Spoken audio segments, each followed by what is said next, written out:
happy August. Today is August 19th, 2025. My name is Adam White, and it is time for another Advocacy with Adam for the Alaska Airmen's Association. So there's quite a bit to talk about, and I'm going to go ahead and just jump right in and get right to it.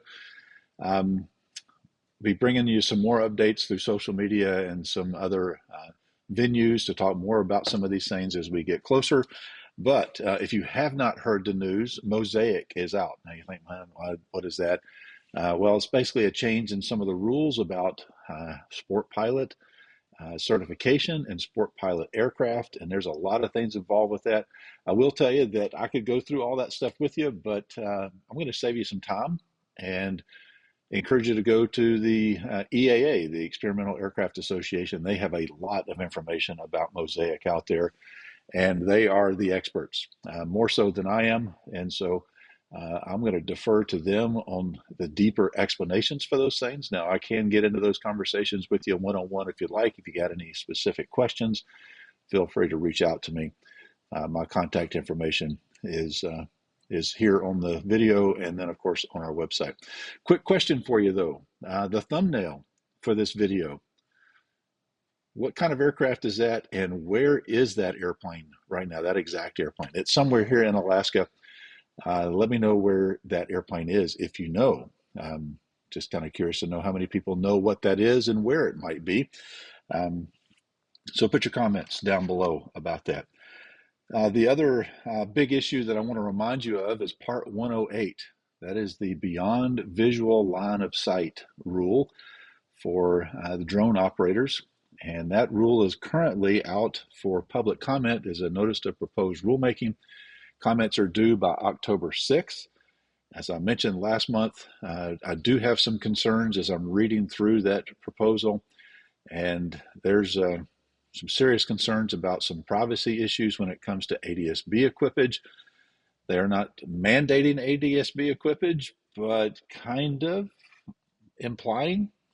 Well, they're just doing more than implying. They're basically saying that if you are operating in the same airspace that these drones will be, and I'm using drones as a loose term to include all unmanned aerial systems, or remotely piloted systems, whatever the current phrase that we use this week, because the terms keep being updated. If you're in the vicinity of a remotely piloted vehicle and you are not ADS-B out, the way the rule is written, you will have to give way to that unmanned or remotely piloted vehicle. So what does that mean? What does that look like? How do you see and avoid that other aircraft when a lot of these things are relatively small and move a lot more maneuverable than we are? And so there's a lot of things about the current see and avoid and right-of-way rules and all those kinds of things that could potentially change because of this rule. The less maneuverable aircraft typically has the right-of-way. I can tell you that a quadcopter is far more maneuverable than my M7 Maul that I fly and operate, or the 206 that I operate, and just about any other airplane that you would be flying here in Alaska. The other big concern is that if you are not ADS-B out, again, you would have to give way to these drones. So there's some protected airspace that they're talking about doing some different rules for, like in the vicinity of airports and in the traffic pattern and those kinds of things. I'm going to be submitting some comments on behalf of the Airmen's Association. I would encourage you to go and look and read about that. I will include a link to the fact sheet that the FAA put out, which is talks more about the benefits of this rule, which there are, not going to lie, there's some benefits to this rule. This is what we would call a disruptive technology, and I mean that in the best sense of the word.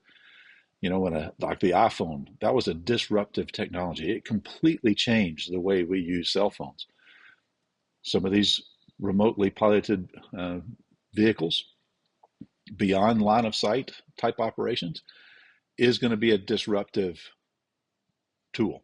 I think there's a lot of benefits to doing that. I just don't completely agree with what the FAA is proposing on how to do it. So once again, October 6th is the deadline for that NPRM, and I'll include a link to that rule and to a fact sheet there to be able to make sure that you know what's going on. So I'm going to make a note here to make sure that I do that, because when you're watching this, you're going to see that fact sheet. pop up, at least a copy of it. And then I need to make sure that I remember to go back and edit some of that. Two other big issues that I'm going to cover here in the balance of our time for the next 15 minutes probably. Last week I was in Anchorage. It was great to visit with a lot of you there at the Airmen's office for the member potluck and barbecue that we had last Wednesday. It was a great time to visit with a lot of you. I gave a short presentation about some of these things that I'm talking about right now. So some of you have probably already heard me talk about this. But I was able to meet with Senator Sullivan, Representative Begich, Secretary of Transportation Duffy, and the new FAA Administrator Bedford last Tuesday. So basically a week ago today when this video was released. They were in Anchorage for some meetings. It's the summer recess from the legislators there in Washington, D.C. And Senator Sullivan does a great job of encouraging political appointees to come to Alaska as a condition of his support for their nomination. That was joked about quite a bit. Senator Murkowski had every intention of being a part of this meeting, but she was held up by weather and could not make it to Anchorage, which was laughed and joked about. Not that she was not there, but the fact that weather prevented her from being there when weather stations was one of the major topics we were talking about, and some of the funding that has been allocated for Alaska for new and improved weather stations. So it further proved the need for that infrastructure improvement, of which she admitted herself was somewhat ironic. So there was a public, it wasn't a full-on public meeting, but some of the industry stakeholders, which I was invited to attend, had a roundtable discussion with part of the congressional delegation and then the secretary and the FAA administrator. Very good conversations, lots of good conversation back and forth. I was able to speak and address a couple of issues and concerns, primarily the Anchorage Class Charlie revision, and thanked the FAA for their participation and working with industry with our concerns with that proposal. There was a good discussion back and forth with the secretary and with the FAA administrator on that point. Another point that I brought up was some security and privacy concerns about Part 108 and ADS-B equipage and how they tied together. That spurred a little bit of a more interesting response from the FAA administrator. And I'll admit that the FAA administrator may not have fully understood my statement at the beginning, at the initial part of the conversation. And so he asked a clarifying question and made a statement to help kind of clarify the FAA's position and to drill down a little bit more about my statement. He made the statement that we are not going to be able to derail Part 108. And I reassured him that my intent is not to derail Part 108. My intent is to figure out how we can operate on the same rails. And I actually said that, to use another mode of transportation as a metaphor. We were not looking to derail Part 108, but we were looking to better understand the goals and the intentions so we can operate together on the same set of tracks. And so that kind of alleviated some of the concerns there from the administrator. But then he made another statement that kind of surprised me, to be honest with you, especially considering where he was and who were in the room. He made a statement that General Aviation is just going to have to accept a certain level of loss of privacy for the sake of safety. And I'm going to let you think about that statement for a second. The FAA administrator said that we are going to need to sacrifice our own personal privacy for the sake of safety. And that was part of the conversation about ADS-B equipage. And my response, I can't remember exactly now word for word, because I was kind of taken aback, to be honest with you. I had heard that attitude and that sentiment from the FAA before, but to have the FAA administrator say that in a forum of industry leaders in Alaska, well, was an interesting thing to hear. I said some things back that I did not think that we needed to give up as much privacy as we were being asked to equip with ADS-B, and that we have gone on the record, the Alaska Airmen's Association and our numerous public comments about that concern of loss of privacy and the aircraft registry database and how our personal names and addresses are included on the public face of that, and that there are some mechanisms now in place to alleviate some of that concern, but that we still have a long ways to go. And then we needed to move on because there were more people in the room that wanted to speak, and so I just kind of left it there. At the end of that roundtable, they all went downstairs. We were in the north terminal of the Anchorage International Airport. They went downstairs for a press conference. I was milling around talking to other folks there in attendance, eased my way down to the press conference and listened to some of the questions there. And then after the press conference, the senator and congressman needed to go off to other obligations. Secretary of Transportation and the FAA administrator were kind of milling around talking to FAA employees that were there. And I kind of got the high sign and was asked to come over to be a part of a conversation that was happening with the FAA administrator. And he asked me the question. He says, "You made a comment about privacy and safety in response to his comment." And he says, "So do you have any way of fixing that issue and addressing your concern?" I said, "Actually, I do."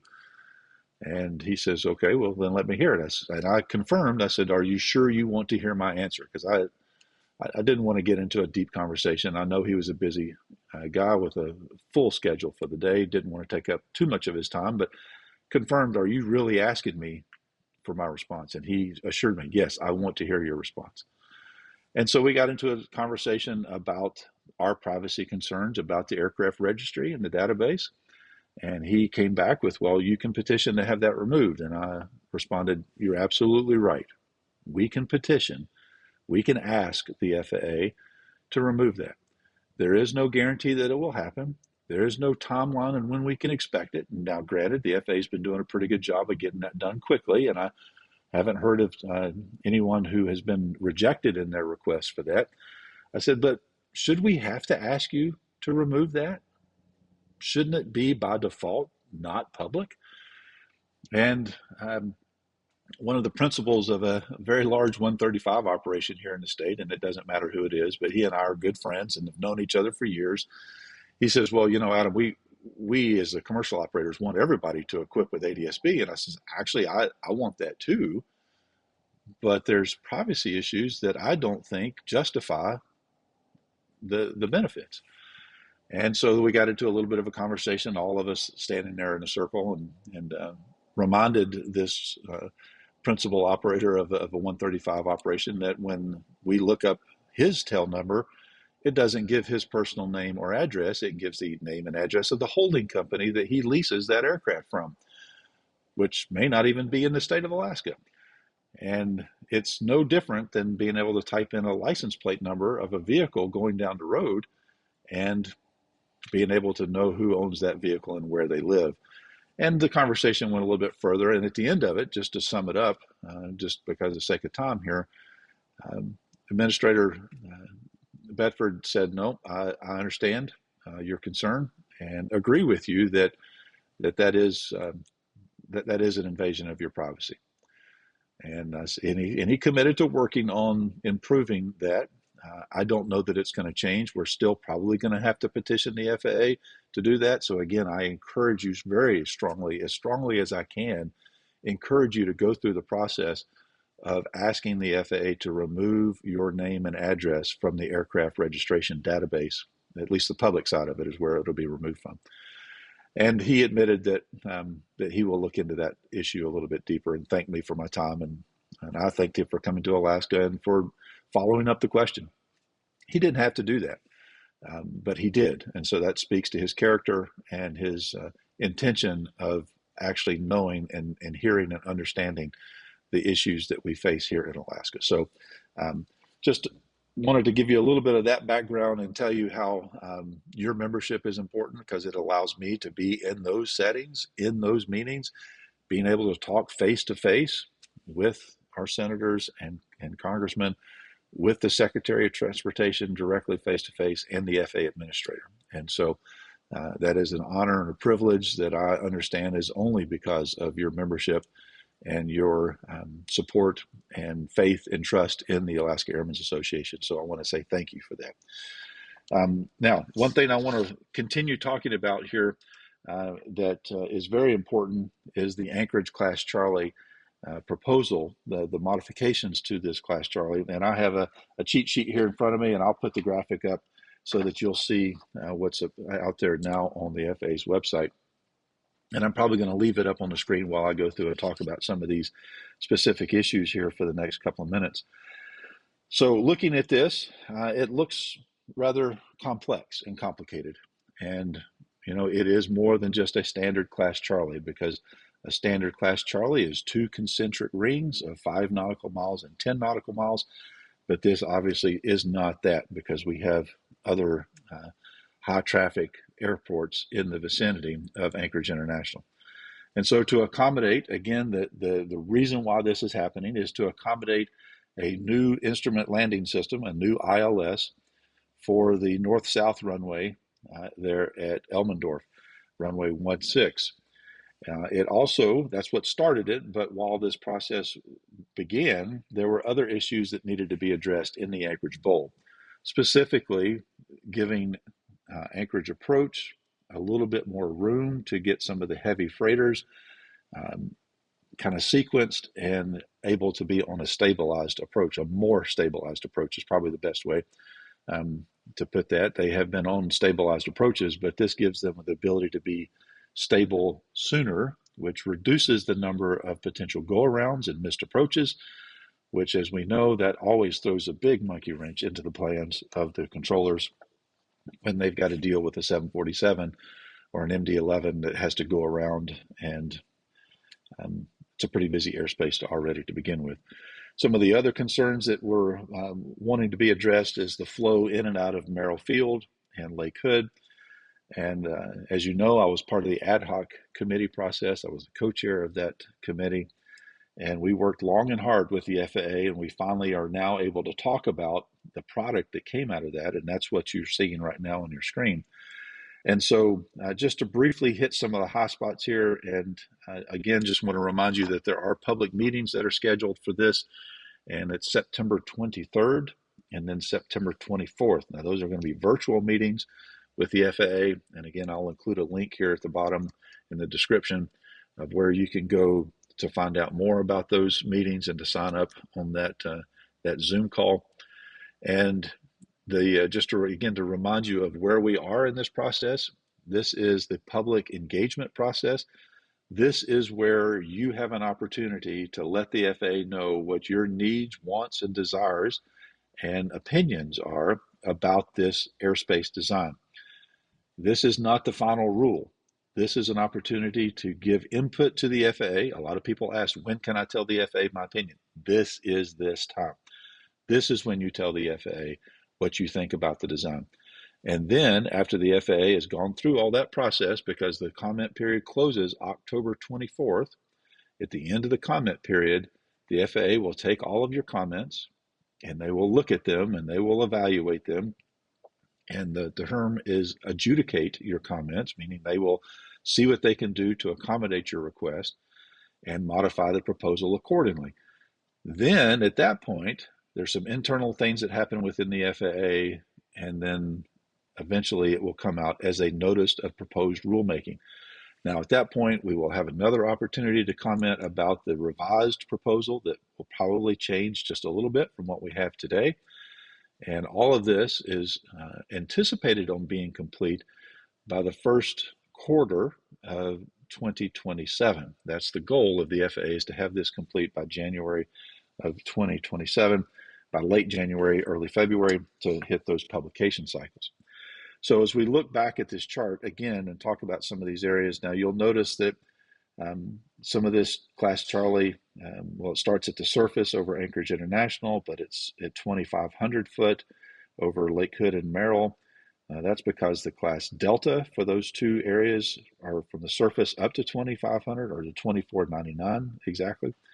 And then Area M that you see starts at 3,000 feet, and that is because of the Elmendorf Class Delta that goes up to 2,999 feet. The big concern that a lot of people have had is Area B, Area Bravo, which is right there at Point McKenzie, coming in and out of Merrill and Lake Hood. That now, according to this proposal, will be at 1,400 foot and go up to 4,100. Now, it's very similar to what Area L is, and so what this will allow us to do is to be able to come in and out of Merrill and Lake Hood and not be in Class Charlie airspace, and to be able to come across and go under, and then not have to be squawking with a transponder with a Mode C, or have ADS-B equipage to get in and out going to the north. We can get into more details about this at a later time, but just again wanting to hit the hot spots. Area J is increased a little bit from what the current status is. Area K up to the northwest is to help accommodate those the use of runway 15 there at Anchorage International, and to get a little bit more room to be on a stabilized approach. Now with a helicopter flying over the hangar, love the sound of aviation. Area H, if we look off to the west, Area H is to give again some more room for the 7s, the parallel runways there at Anchorage International. Then we start looking up to the north. We look at the Part 93 Goose Bay segment and the Part 93 Valley segment. Those are Class Charlie airspace. And when we look at the floors of those and the ceilings of those, they cap out at 6,000 feet, both of them. The Goose Bay segment starts at 1,900 foot. That gives some room over the top of the Goose Bay Airport, not a lot, but some room there for the traffic pattern at Goose Bay. And then it goes up to 2,500 foot a little further north. Now that is to protect the ILS coming into runway 16 at Elmendorf. And the reason why these are in different segments is because of that approach is on an angle that's at a 3-degree glide slope. Plus or minus is the low version of that ILS. And then there's a high ILS that the fighters will be on, because they have a steeper rate of descent and they fly a steeper glide slope coming into the airport. But those two areas are to protect that incoming traffic into Elmendorf when they're on that IFR approach. Now, why is it Part 93? What's this note off to the side that says require 91.215 and comms with Anchorage approach? So here's what the FAA has done. They've said, we need you to have we need you to be Mode C. And I almost misspoke here. We need you to be Mode C equipped with a transponder. But we're willing to accommodate if you do not have ADS-B. Now, what are the rules to operate inside Class Charlie airspace? Inside or above Class Charlie, you must be ADS-B equipped and Mode C equipped. But this Part 93, which is a special rule, will allow us to operate inside Class Charlie in these two segments without being ADS-B out. So that was a good compromise, I feel, to be able to allow folks to cross the valley in the Matsu area and not have to be ADS-B equipped. But you still will need to talk to Anchorage approach in that area. Now we look down straight south all the way down to the Part 93 Lake Otis segment that goes from the surface up to 1,199 foot. Now that is very similar to some of the current Part 93 airspace that we have today. If you are coming in and out of Merrill Field, you can be in that Part 93 segment, and you just need to be talking to air traffic control, whether it be Merrill Tower or Lake Hood Tower. But that would allow you to still operate in that area a little bit closer in and not have to be ADS-B equipped. Now we've got some other little blocks here. We got, you notice, a cutout in Area E, Area Echo. That is to accommodate Flying Crown, the fly-in community there, to give them a little bit more room to be able to come and go with the traffic pattern. And then this Lake Otis segment does start just north of another fly-in community right there in East Anchorage. So again, there's a lot more things we could talk about this as we get deeper into it. And once we get into the public meeting phase, I'm going to do a special advocacy with Adam just about this airspace as we get closer to that comment period. And once we find out more questions that you may have, that we can start addressing those one by one. So again, I encourage you to attend the FAA's meeting either on September 23rd or September 24th. Again, there will be a link in the description to take you to the FAA's website that talks about these things and where you can sign up to get those details for those meetings. Please participate in this process. I know a lot of folks have said the FAA never gave us an opportunity to comment. This is your opportunity. We are now in the part of the process where this is where you have an opportunity to comment about the proposal and to shape and change the proposal potentially before it becomes a notice of a proposed rule. Please participate in this process. Please offer good, constructive feedback. Just don't get on there and say, I'm grumpy about it and I don't like it and we shouldn't have to do any of this. Offer some constructive input, please. Think about what you need to accomplish. Think about how this could help, possibly help, or hinder your operations in and out and around the Anchorage Bowl. So again, please participate in this process. I ask a favor of you though, when you participate in this, send me a copy of your comments. Now, I want to know what's going on so I can make sure that we are advocating for all of your needs as the members of the Airmen's Association. And the only way I can do that is if you tell me what your needs are. So again, please reach out to me with your questions and your concerns about this. Participate in this process. I cannot say that more emphatically. Please participate, but please be constructive in your participation. Okay? So once again, I'm kind of curious to know if you know what the type of aircraft is that there at the beginning of the thumbnail for this video, and where that airplane might actually physically be right now. I'll give you a hint and a clue. It used to be at Merrill Field, but it's no longer there. It is still in the state of Alaska, but just curious to know if you know where it is. Another question I have for you, and just put your answer in the comments below. Let me know if you are watching this YouTube video on your cell phone, on a laptop, or desktop computer, if you're watching it on a computer, or if you're watching it on a smart TV. I'm kind of curious to know where you are actually watching this, again, from a smartphone, from a computer, or from a smart TV. Reason why I ask that, because that changes the way that we would put information up on the screen, whether QR codes or the descriptions, because it's a little difficult to do some of the comments and things on a smart TV. So anyway, I'm kind of curious to know how you're actually watching this video, and let me know in the comments below, and I appreciate your time. We went a little bit longer this month because of the content, but I feel it's important that we cover these things.